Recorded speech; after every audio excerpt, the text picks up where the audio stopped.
Well, good morning and welcome. Thanks for joining us today. I'm assuming that you're here today because you recognize that agility is very important in today's world, and that you also recognize the importance of a healthy culture. And so I want to share with you a model that I came across some years ago that to me explained the importance of culture when it comes to creating a high-performance organization, right? And the model is just simply the high-performance organization model, and there's three layers. And the first layer is strategic objectives. And I think that makes sense. If you want to create a high-performance organization, then you need to know what that high-performance organization should be achieving. So you would establish what a high-performance organization would look like, be doing and achieving. Okay, that makes sense. But then the second step here, which I think is one that a lot of organizations don't go to, is what are the cultural objectives? What do we need to create as a culture in order to achieve those strategic objectives? And I think the reason that a lot of organizations don't achieve the objectives that they set out to when they did their strategic plan is because they actually don't have a culture that will allow them to achieve it. And so it's really critical that we establish what that culture is. And culture is the values, beliefs, and behaviors that people in the organization operate by. So it's the environment, the climate that's created as a result of operating by these values, beliefs, and behaviors that result in being able to achieve that performance. All right. And then the third step, having established what the cultural objective is what kind of leadership is needed to create that culture. And typically, in most situations, it's going to be the values, beliefs, and behaviors that the leaders operate by that will determine the culture that's created. All right, so we need to decide what kind of leadership that will be to create the culture we need so that we can achieve those strategic objectives. All right, so I'm going to refer back to this as we go through, because this focus here today, of course, is on transforming culture with agile leadership. So we could say, yes, what kind of leadership we need is agile, but there's a little bit more to it than that. Okay. One of the things, I'm going to share with you a quote. It's a little bit old now, but I think it's still relevant to look at in terms of understanding the importance of agility. And this is from the book, The Future of Management by Gary Hamel. If you haven't heard of Hamel, he's a very well-known professor of management in the United States, and speaks at several universities, including the London School of Business, and he's written several books. But this quote, sometime over the next decade, your company will be challenged to change in a way for which it has no precedent, was the book was published in September 2007. Right? You may recall that in 2008, we had the meltdown on Wall Street, and the global financial crisis came about. And of course, that impacted pretty much every organization in a way for which they had no precedent. And then I think that's bad enough. And then, of course, we get the global pandemic. And there have been several other things that have happened over the years, but the global pandemic has required business leaders around the world to really be agile. And we've come up with words like pivot. We need to pivot, which means a significant switch around in the way we do business. So agility, of course, is very important. So let's start by looking at the dictionary definition of agility. And these are the two things that the Cambridge University Press Dictionary came up with. Right. First of all, physical agility, the ability to move your body quickly and easily. Right. And mental agility, the ability to think and understand quickly. All right. Well, physical ability is not really a lot to do with leadership. All right. I'm going to talk about behavioral agility in a moment, but the dictionary didn't mention anything about behavioral agility. Okay, but let's talk physical agility. Here's a couple of guys going over the hurdles in the Olympics. Liu Xiang on the left won the gold medal in Athens in 2004, right, with the new world record of 12.88, and the record only since then, in what's that, 18 years, has been brought down to 12.8. All right, and then you look at how long it would take Usain Bolt, the fastest sprinter ever, in 110 meters, because the hurdle is 110 meters, it would take him just a little less than 2 seconds more. Sorry, it would take the hurdlers less than 2 seconds more to cover 110 meters, running over 10 hurdles that are 3'6" high. All right. And I only know it's 3'6" because I was a hurdler in high school and university, and when I was doing the hurdles, the height of the hurdles was in inches, so that's what I know. Okay, so when you think of it, that's mind-boggling that they get over those 10 fences basically in just over 2 seconds more than Usain Bolt would do the same distance going flat out with no hurdles. All right, so that's pretty agile, isn't it? All right, just bear with me on my little tangent there. Okay, all right, so let's look at mental agility then. And we're going to look at what happens mentally in a typical work kind of situation. So you're in a team meeting and someone else on the team is saying something that you know for a fact is not correct. And to you, it's really important that that information should be given correctly. All right. Your immediate thought is that they don't know what they're talking about. All right. That's the thought that would pop into your mind. All right. Now that thought is going to create a feeling. And typically the kind of feeling you would have if you think someone doesn't know what they're talking about, that you'd be irritated or impatient, annoyed with them. And if you followed through on your feeling and reacted behaviorally, then the chances are you would interrupt them and correct them. Okay. Now that could create an uncomfortable situation in the meeting, couldn't it? And I'm sure you've been in meetings where people have interrupted and corrected somebody in a fairly blunt kind of way. And even if they're correct in doing so, it's the way of doing it that may cause the discomfort. Okay, so an alternative to that, to be more mentally agile and to use cognitive behavioral theory, which, by the way, is the theory behind the Everything is Productive conflict profile and how we teach people to be more mentally agile. Okay, so cognitive behavioral theory says I'm aware of the automatic thought that pops up into my mind. They don't know what they're talking about. And I'm thinking, well, maybe that's not the best way to approach this. So I'm going to reframe that automatic thought and they may not have the information that I do. All right. And so that switches the feeling from being annoyed to being a bit more patient and seeking to understand maybe where did they get their information from. All right. And then behaviorally hearing them out and maybe asking some questions and trying to get to the bottom of it. All right. So that's mental agility. And to be mentally agile, we have to be aware of what's going on in our mind and how that's impacting on our emotions. All right. So we have another conceptual model that we use at Intégro, which we call the change cycles. This model was created by Dr. Ralph Colby, one of Integro's founders, back in the early 1970s, all right, when we weren't really studying neuroscience. But I'm going to share with you the model as it was when Ralph came up with it, all right? And he just called it the change cycles to help people understand and be more aware of how they're reacting to change or problems. Now, the reason we have change problems in the middle here together is that when something changes, it typically causes problems. Or when you discover you've got a problem, it's because something has changed. And people react to change and problems in pretty much the same way.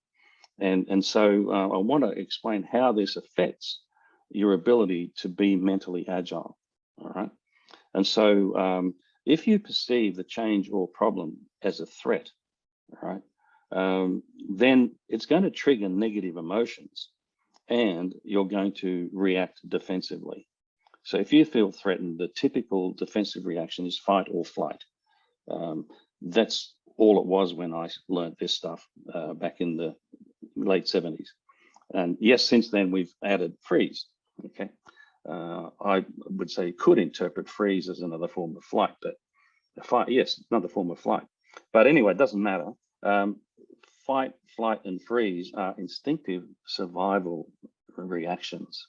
Okay, and so this maintenance cycle, as we call it, person's feeling threatened, and so they're defending against the change by fighting, fleeing, or freezing. so that they can maintain things as they are. They want the change or problem to go away. All right. And now, when you think about it, we all do this, don't we? All right. We all go into this maintenance cycle and react defensively. And we see it at work. We see people reacting defensively to something someone else has said because their ego is threatened by that in some way. And they just instinctively react and maybe lash out with sarcasm or something. Okay. And so it's alive and well. All right. And and we see it happening, if not every day, pretty much every day. Okay. Hopefully not too much of it, because if there's a lot of this going on in the workplace, it becomes a pretty uncomfortable place to work because it's not comfortable being in a maintenance cycle. When you think about it, when you're in a maintenance cycle, you're feeling frustrated, angry, upset, scared, all kinds of emotions, and they're pretty much all negative. Okay. Because I'm feeling threatened. All right. So when you are in a maintenance cycle, the focus is very much on yourself. All right. So you're looking at this change or problem, and sort of all the internal dialogue is about yourself and how this is affecting you, or why it's wrong, why it shouldn't be happening, and all that kind of stuff. All right. Fortunately, there is another way to deal with change and problems. All right. And the more aware we are of our tendency to go into a maintenance cycle, the more we can choose the alternative, and that is to go into a growth cycle. All right. And then what I've learned is, because I still go into maintenance cycles from time to time, maybe nowhere near as much as I used to before I learned this stuff. All right. But what I discovered was when I became aware of the fact that I was feeling threatened, I would just pretend I had a little switch in my forehead, and I would flick it to the left-hand side, because I want to go to the left-hand side of my brain, I guess. That was my thinking at the time. And I'm flicking that switch to flick myself over into a growth cycle. Because as soon as I'm in the growth cycle, I can then ask the question, what's the opportunity here? What can I learn from this situation? How can this be of benefit to us? All right. And then once I do that, then I'm going to move my behavior over into something constructive. All right. So that's the growth cycle. And bad things do happen. But when we are in that situation and we become aware of how we're reacting to it, we can take that choice of switching into the opportunity, or looking for the opportunity. Okay. I'd like to share a story here to illustrate this. And I guess a lot of you have probably had the experience of being made redundant, or your position being made redundant. And unfortunately, some of you probably weren't expecting it. And it's a very unpleasant situation, and it's probably a threatening situation for most people, right? And many years ago, when my kids were in little athletics, I knew a family had two girls, same age as my two boys. And so we knew them quite well by seeing them at little athletics. And then the father, Jeff, was a salesperson for a toy manufacturer in Brookvale in Sydney. And his job was to drive around the big van with all the toys in the back and stop in on all the little toy stores. And there were a lot of little toy stores back in those days. And he'd pop in and he'd talk to the owner, and he'd go around and do an inventory and come back with his clipboard and sort of suggested they needed to stock up on these things. And he'd go out to the van, top up the shelves, and away he'd go. He was doing this for 25 years. No change in his job, just doing the same thing 25 years. And then Toys R Us came to Australia. And Toys R Us set up these big warehouse type stores, and Toy World copied them. And all of a sudden, Jeff's skills weren't required anymore, because all the little toy stores were going out of business, and they needed someone who could negotiate with the buyers in these big stores, right? His position was made redundant. And when I saw him after that, I said, sorry to hear about it, Jeff. And he started spitting and mumbling and going on about these Yanks coming in and destroying the toy industry. And obviously he was in a maintenance cycle, and he was very angry and upset. And saw him a couple of months later, still the same, hasn't got another job. He never got another job. He was in his 50s at the time. He was a little bit older than most of us other dads. But he didn't get another job, because I would imagine any time he went for an interview, people would have asked him what happened, and he started spitting out all this really negative, angry stuff about what a victim he was. All right. And I don't think I'd want to hire someone who was with that mindset. Hey. All right. And then around about the same time, my daughter Lauren, who was in her first job out of college, in a marketing department of a IT company, and she's only there 3 or 4 months when the UK head office decided they weren't making enough profit, and they asked them to reduce headcount by 5 people. Well, Lauren was one of the headcount, which made her angry anyway, being a headcount. Anyway, she rang me in the morning on Friday to say that she'd been made redundant, and I said, well, yeah, let's talk about it this evening, and but you'll be fine. And anyway, I get a call from her that afternoon. She's rung the mentor that she went through college with from an advertising company, and to tell him what had happened, and he just had someone resign, and he offered her the job on the spot. All right, so from someone who never got another job to someone who looked for the opportunity and got a new job the same day. All right, so that's I tell that story because, you know, it is about flicking that switch, isn't it? The sooner you can flick that switch to say, well, I'm going to look for the opportunity here. I'm going to figure out what I can learn from this. The sooner we get into that growth cycle, the sooner we see positive results. Okay, so how does this tie in with neuroscience? I found this great little graphic of the human brain, right, and the most important parts of that brain. And I want to tie that into the change cycles. All right. So when we see something as a threat, all right, there's some deep-seated memories in our brain that are programmed to see that kind of thing as a threat. All right. You know, if a snake crawled in the room, was stuck in the room, most people would see that as a threat. But you've got someone there who's trained in handling snakes. They go and pick it up. All right. So it's not the snake that's the threat. It's our perception of it that's the threat. And that's the same with life situations. All right. And so it's these long-term memories that are stored in our hippocampus that determine how we see things, how we see change, or how we see problems. All right. And in the bottom right-hand corner there, you'll see a little circle with the disc styles in there. And it's the fears of the disc style that's going to affect how they see situations. Like if you've got a fear of loss of control, then you see anything that looks like someone might be taking control of you as a threat. All right. Whereas if you're an S style, you don't mind people taking control. All right. As long as they're going to do the right thing, you don't get threatened by someone trying to take control. All right.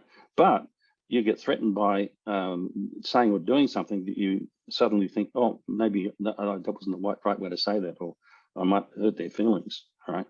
And so each of the disc styles will tend to see things differently that will threaten them. Okay. And then when the threat appears, when we do feel threatened, it's the amygdala that fires off those negative emotions. All right. And so being aware of that, being aware that how I perceive situations, my needs and fears can affect the things I see as threatening. And then when I feel threatened, I'm going to get a rush of these emotions. And then to be suddenly aware in that moment, oh, I'm feeling angry. Isn't that interesting? Right. Or I'm feeling really upset with this person. Okay, that's interesting. Why am I feeling upset with this person?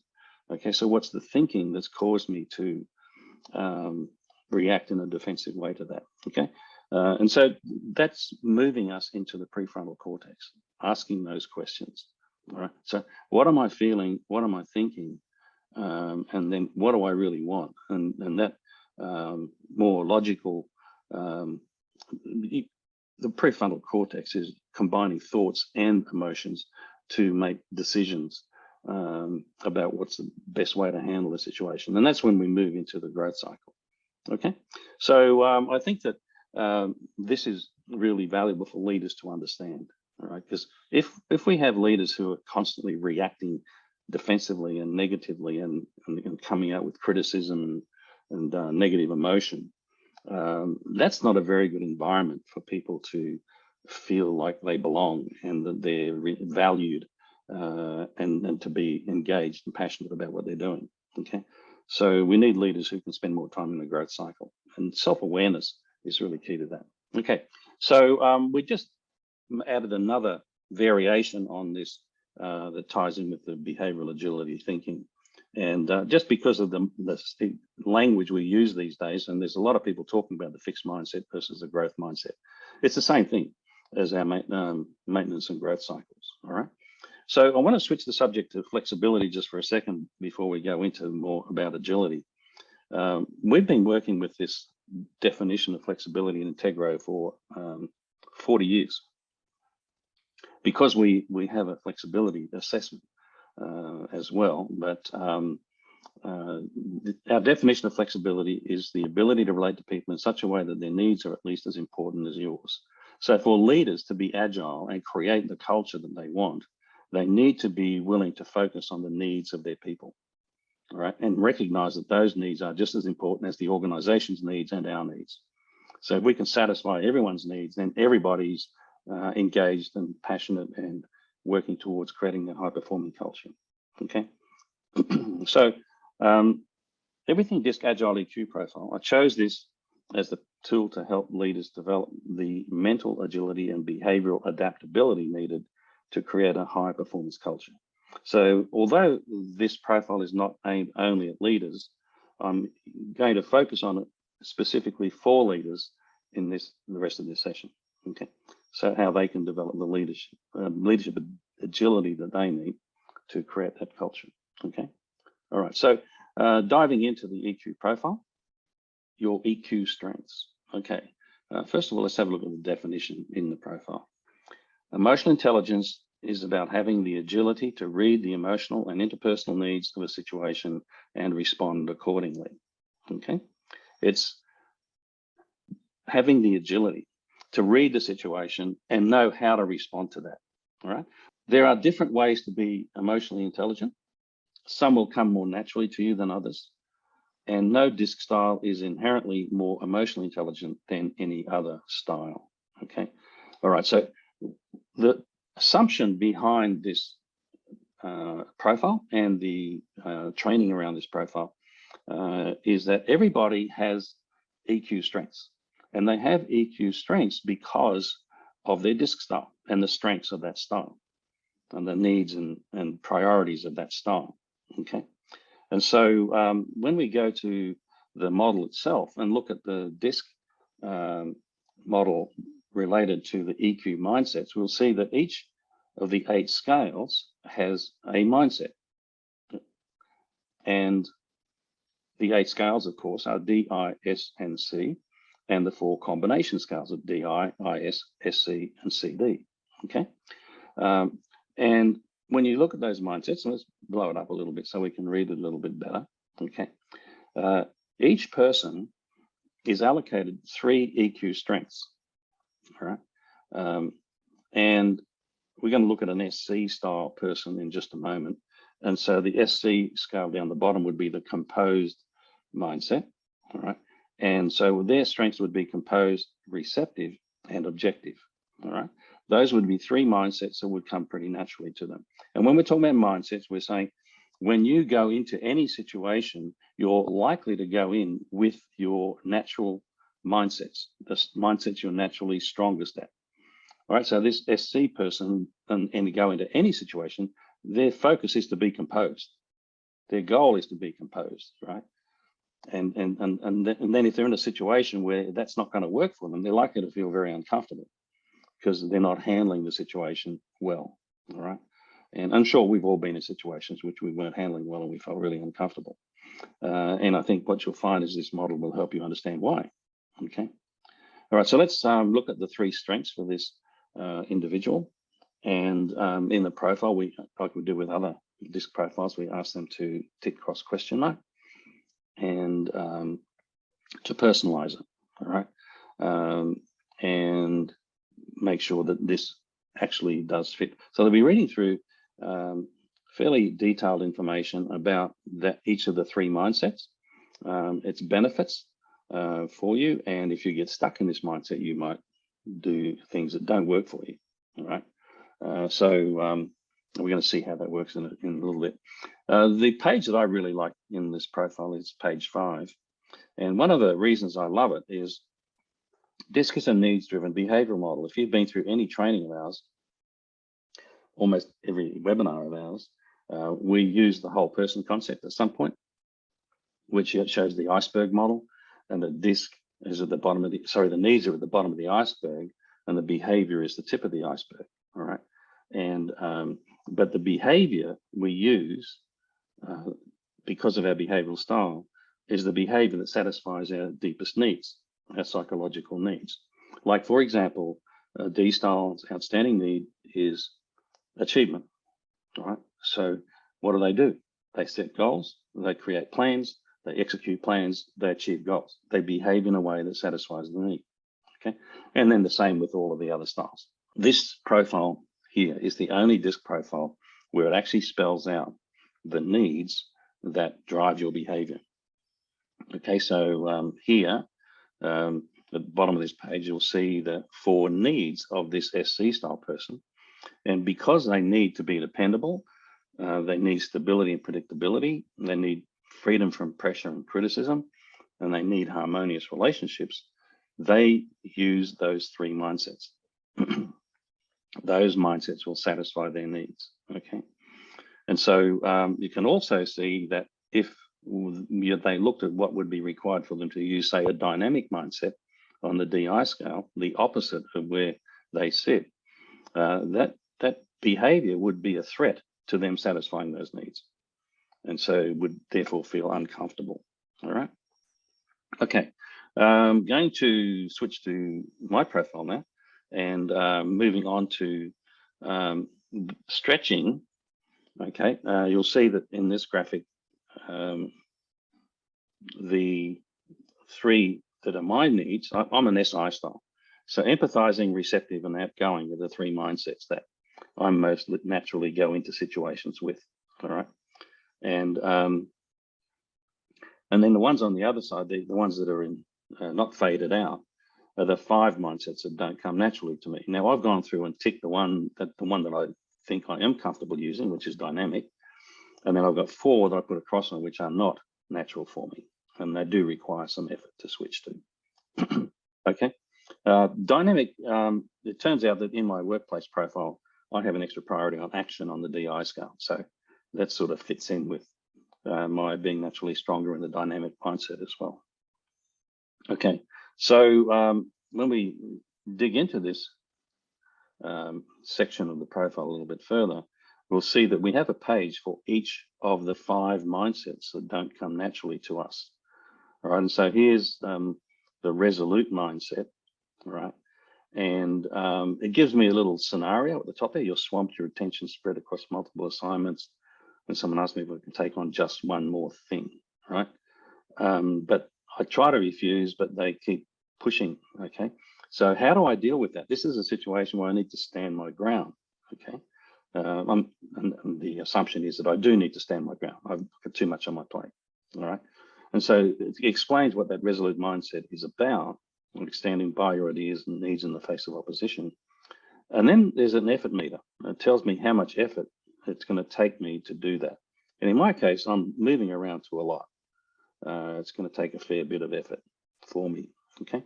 Now, where this effort meter comes from is when you complete the Agile EQ profile, you complete all the DISC questions that you do to determine where your dot sits. And then there are 20 additional questions that ask you, for example, how comfortable are you doing this? How comfortable are you doing that? These are like the priority questions in the workplace profile, but here they're determining how much effort it's going to take for you to use the mindsets that don't come naturally to you. And it's just the way you've responded to the assessment that's going to determine where you fall on that effort meter, okay? And so my dynamic mindset page, my effort meter is in the dark green. It's not going to take me much effort to use a dynamic. And that's because of how I answered the questions about how much effort would it take me to use that mindset, okay? There's also an explanation here of why do it. And also there's some ideas on when you might need to be resolute down the bottom there.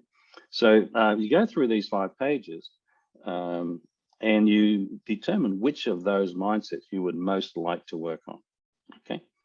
And so before we go to looking at developing an action plan as to how we can get better at stretching to use one of these mindsets that don't come comfortably, we're going to watch a couple of videos to demonstrate actually how that can happen.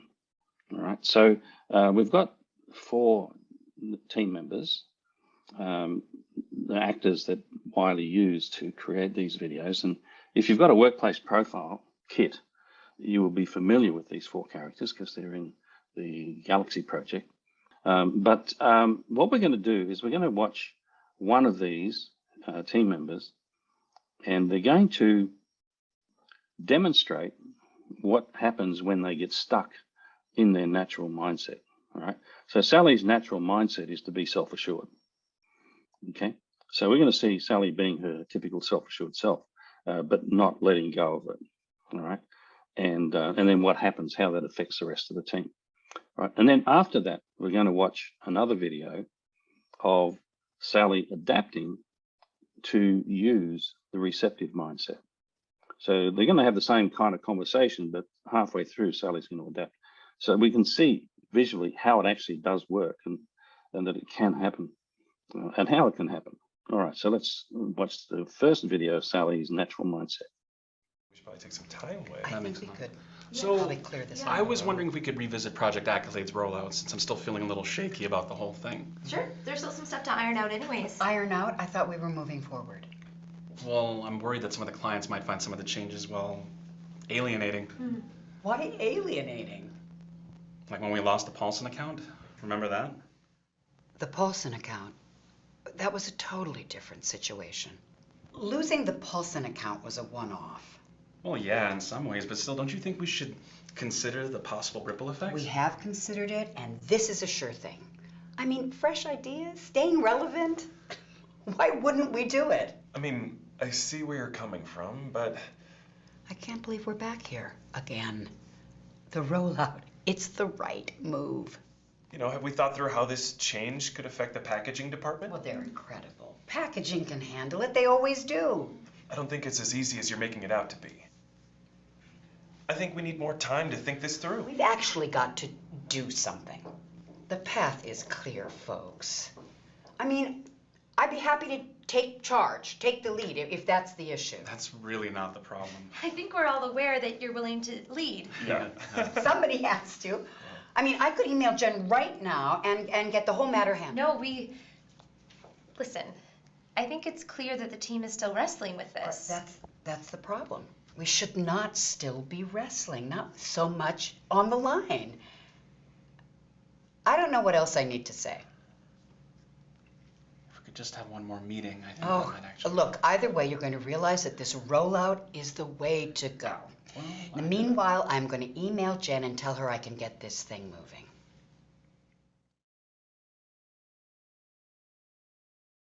Okay, looks very self-assured, right? And again, just to reiterate, that video is designed to show what happens when someone who is a self-assured mindset gets stuck in that mindset and doesn't shift to a different mindset. So we're now going to watch the same team having the same meeting, only this time Sally is actually going to start off in her self-assured mindset and move to the receptive mindset. We have considered it, and this is a sure thing. I mean, fresh ideas, staying relevant. Why wouldn't we do it? I mean, I see where you're coming from, but, you know, it's more complicated than that. I can't believe we're back here again. The rollout, it's the right move. But have we thought how this change could affect the packaging department? Okay, I feel sure about this, but he doesn't. Okay, you should just set it aside, stay open. So you really think this is gonna throw packaging for a loop? Yeah. They're pretty stick to the book kind of people. Yeah. Well, Charlie sure does like his routine. Eats the same roast beef sandwich for lunch every day. Yeah, I just think, you know, if we're going to switch things around, they're going to want a step-by-step process of what's changed. Yeah, I get that. Just make it clear, keep it simple. Is that what you mean? Yeah, right. And don't get me wrong, I think we should move on this. I just think we should make sure everyone's in the loop. Okay, I get that. But I am sure it will all work out. Maybe we meet in the middle. So, how long do you think this will take? Oh, a day, maybe two, depending. Oh, wow. That quick? Yeah, it shouldn't take long. Could we give them a deadline too, just to be safe? Good idea. Yeah, look, I know you want to move on this like yesterday. Yeah, but I get it. It'll be good to check in with Charlie and his team. And then it's go, go, go, yeah?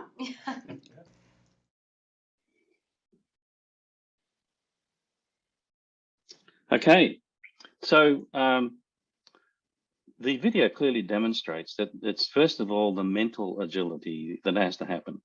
Okay, so the third stage, after understanding your own EQ strengths and then understanding those that are not strengths and where you might need to stretch, is to actually learn to stretch to develop your EQ. All right. So if we go into the third section of the profile, the participant is able to choose which of the 5 mindsets that don't come naturally to them do they want to work on. So choose one you want to work on today. Okay. And so if you're taking a group of leaders through this to help them learn how to create that high performance culture, right? Then which of these mindsets is going to best help them get their team members really engaged and passionate about operating by the values, beliefs, and behaviors that have been identified. All right. And so the resolute mindset was chosen for the example on screen here, and we're back to the SC style person. All right. So there are 2 pages for each of the 5 mindsets. All right. So there's a little bit of an introduction. All right. And again, it's written to the leader personally. All right. And the second part in this page is showing resolve may require you to overcome thoughts like. Now, this is again very personalized to this SC person. All right. It's not worth rocking the boat is the typical thought that someone with that style might have. But if you're going to use a dynamic mindset or a resolute mindset, you're going to need to, but if you're going to use a resolute mindset, you're going to need to rock the boat, right? And you've got to stand up for your own thoughts and opinions and what you think needs to be done, all right? So where do you start? Okay, and I think this is really helpful in thinking about this because everybody's ability to adapt to use different mindsets is going to be different. So you might have some people who have just shied away from using any of this resolute kind of behavior. And so they're really a beginner, all right? They're going to have to start from scratch. Maybe I've got a little bit of ability or developed a bit of ability, or maybe I'm a bit more advanced. I can stand behind my opinions, even if other people disagree with me, but I certainly could be better at it, all right? And so there's a second page which goes into more detail for each of the 3 strategies, beginner, intermediate, advanced, and from that, they complete the action planning page on page 26 in the profile. Okay, so I want to sort of tie all this together now. How do we use this tool to actually transform the culture? Well, first of all, let me revisit the definition of flexibility. The ability to relate to people in such a way that their needs are at least as important as yours. For someone to actually put out the effort to develop mindsets that are not comfortable for them and not natural for them, they've got to realize that it's important to do that, all right? And so recognition that I need to, if I'm going to be a more effective leader and create this culture where people can really lift their game and be the best, then I need to know what their needs are and I need to be willing to stretch myself to satisfy their needs. All right. And talking about satisfying employee needs, I'm going to share some research with you that we have done at Intégro. Over 15 or so years now, we've been gathering data on the needs that ignite passion, which is what I've called them. Right. And what we found is that these 5 needs are important to pretty much everybody. I'll explain why we know that in just a moment. So the 5 needs are to be respected as an individual. None of this is rocket science, by the way. Everybody needs to be respected, right? And everybody has a need to learn and grow. And if you have someone working with you or for you who you think they think they know it all, and they don't have anything to learn, there's something that's caused that to happen, because it's not natural. It is natural for people to be hungry to learn and want to grow as a person. Right? The need to be an insider, to be on the same team as my boss, not an us and them situation. Okay, we get that need satisfied by getting involved in projects and problem solving and decision making and stuff like that. The need to do meaningful work, the need to know that what I'm doing is actually making a difference, and to get feedback about that. And then to need to be on a winning team. Everybody wants to work on a team that's really kicking goals. All right. And so they're the 5 needs. And on the left-hand side of this model, we have the leadership skills that are needed to satisfy the needs. On the right-hand side, we have the outcomes for the organization. What's the payoff when these needs are satisfied? Okay. So first of all, to be respected, leaders need to be able to build trust, and then have the people skills that allow them to build trust and demonstrate to everyone on their team that they really respect them for who they are, right? Not just for what they do, but for who they are as a person. And when people know they're respected, we get a basic level of employee engagement there. People are connected, all right?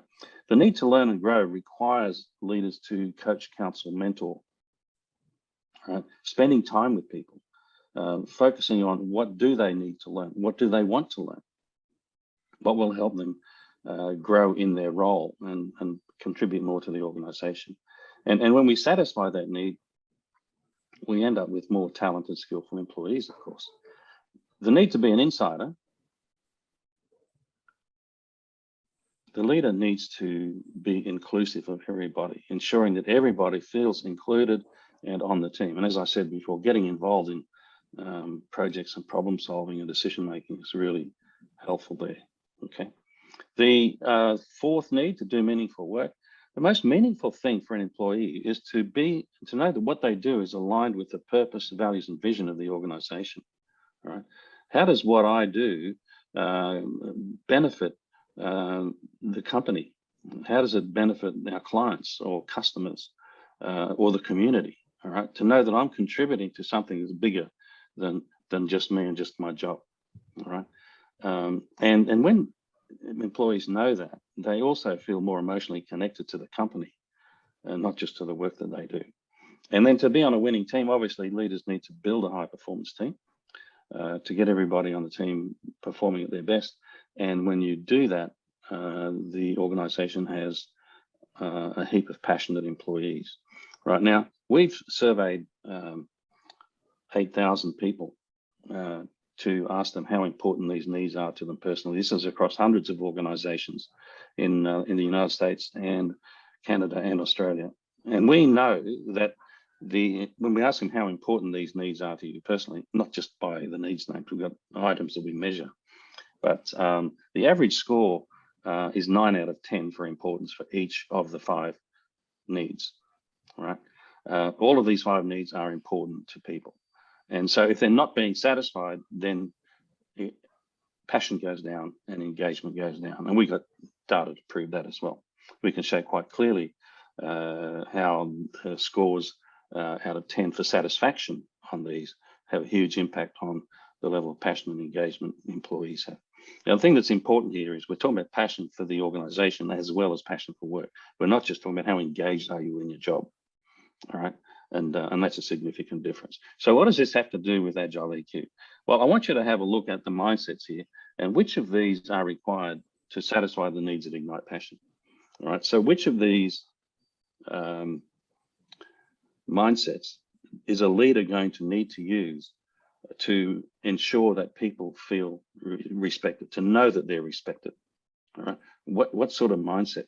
And I would say receptive, staying open to others' ideas, being willing to compromise or set aside your own needs and preferences to really listen to your people. That's when they know that you respect them, when they're really being listened to.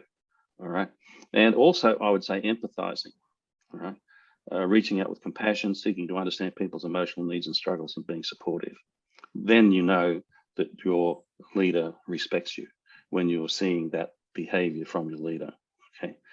So, and then I think if you go to the need to learn and grow, we probably need some more of that receptive and empathizing. All right. Maybe some objective, but you're helping people learn and grow, and then learning to be, knowing that they're an insider. So really, the bottom part of what the first three needs, and the needs of Ignite Passion, are really requiring leaders to focus more around their right-hand side in terms of mindsets. And if you're a DC, DI style leader, that requires a fair degree of flexibility and adaptability, doesn't it? All right, and focus. So you've got to deliberately focus on how am I going to get connected with each of my direct reports so that they know that those needs are being satisfied. All right. So just back to the passion pyramid for a second. Okay. The mindsets you use will have a big impact on how successful you will be at satisfying these needs. Okay. All right. So just in wrapping up, I just thought I'd clarify that the difference between the workplace profile, which most of you are probably familiar with, and the Agile EQ profile. Okay. So in the workplace profile, we've got this D style leader, and they want to get better results with this CS style person who's got a strong need for stability. All right. So using the workplace profile, the focus is for me to work with this person, right, and adapt to this person and how I communicate with this person and understand what this person's needs are. All right. In the Agile EQ profile, we've got the same D style person, but now we're looking at, okay, I need to use an empathizing mindset. How do I adapt to do that? I need to use a composed mindset in this situation. How do I adapt to that? So Agile EQ is about how do I handle situations and which mindset is going to be most effective in that situation. Now, yes, there might be people in those situations, but I'm focusing more on the situation and I'm on the individual styles of the people who might be in that situation. Okay, so it takes DISC to another level. All right, and so so in wrapping up, what my suggestion is a next step for you is to have a look at the Agile EQ Facilitator Kit, and because the facilitation materials in there is to run a 4-hour workshop. All right. Around the Agile EQ profile, and all of your participants would do the Agile EQ profile. I've shown you some of the slides we use, and I've walked you through the profile and the 3 sections in the profile. In essence, that's what you would be doing with your group of participants. There are a ton of videos. Those videos I showed you, there's an alternative. Instead of showing Sally adapting to use a receptive mindset, there's another one that shows her using a composed mindset. All right. And then for each of the other 3 characters, there's a video showing them getting stuck in their mindset, and then a video showing them adapting to use 2 different mindsets. All right. And then there's a whole bunch more videos for the last module showing people getting stuck and then adapting to use different mindsets. All right. So there's a lot of visual content there to help your participants to learn how to adapt, and that actually can be done. Even though it's an actor doing it, yes, you can see them doing it, but all it requires is for people to step back, think about the situation and how would they need to behave in order to adapt to use a different mindset. Okay, so thanks very much for attending today. You can find out more about the Agile EQ profile on our website. You can also contact support@intégro.com.au for more information. If you would like to have a further conversation with me, just let support know and we can set something up. If you'd like to call the office, 1-800-222-902. Thanks again for coming, and hope we talk again soon.